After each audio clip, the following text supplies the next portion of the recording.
आम्ही शिवरात्रीनंतर यात्रेला ताईंकडे जायचं असं खूप वर्ष म्हणत होतो, पण ते काय घडत नव्हतं. त्या दिवशी होती अमावस्या. पहिल्या गाडीत पेट्रोल घातलं आणि निघालो. शिवजयंतीचे देखावे खूप ठिकाणी उभारण्याचं काम चालू होतं. मग आम्ही निघालो. पहिला आम्ही गेलो नर्मदे येथील नागनाथ मंदिरात. खूप वेळ झाला होता, त्यामुळे मंदिरात जास्त कोणी नव्हतं. तिथे आहोंनी बोललं होतं 1.25 मीटर कापड चढवतो म्हणून. ते पूर्ण केलं, आशीर्वाद घेतला. जाताना अळतेमधील रेणुका मातेचंही दर्शन घडलं. ठरवून कधी कधी ज्या गोष्टी घडत नाहीत ना, त्या कधी अचानकपणे घडून जातात. शेवटी देवाचीच इच्छा.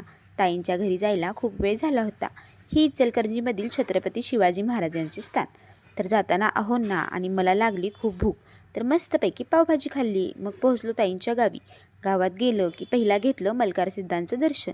यात्रा असल्यामुळे ऑर्केस्ट्रा, नाटक असं खूप काही कार्यक्रम होते, ते पाहिले. खूप उशीर झाला होता, त्यामुळे झोपी गेलो. दुसऱ्या दिवशी ताईंनी मस्त जेवणात बनवली होती मेथीची भाजी, चपाती, बासुंदी, लोणचं. मग काय, सगळ्यांनी जेवून घेतलं. दुपारी आईंचं खूप डोकं दुखत होतं. मग ताई विक्स लावत होत्या. आईबाबांना अचानक काम आल्यामुळे ते निघाले, पण आम्ही अजून 2 दिवस राहणार होतो.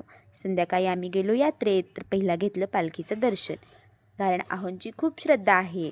नंतर थोडं फिरून बब्याला ताईंनी घेतली बुलेट. मग आम्ही खाल्ली थोडी गोबी मंचुरियन आणि आलो घरी.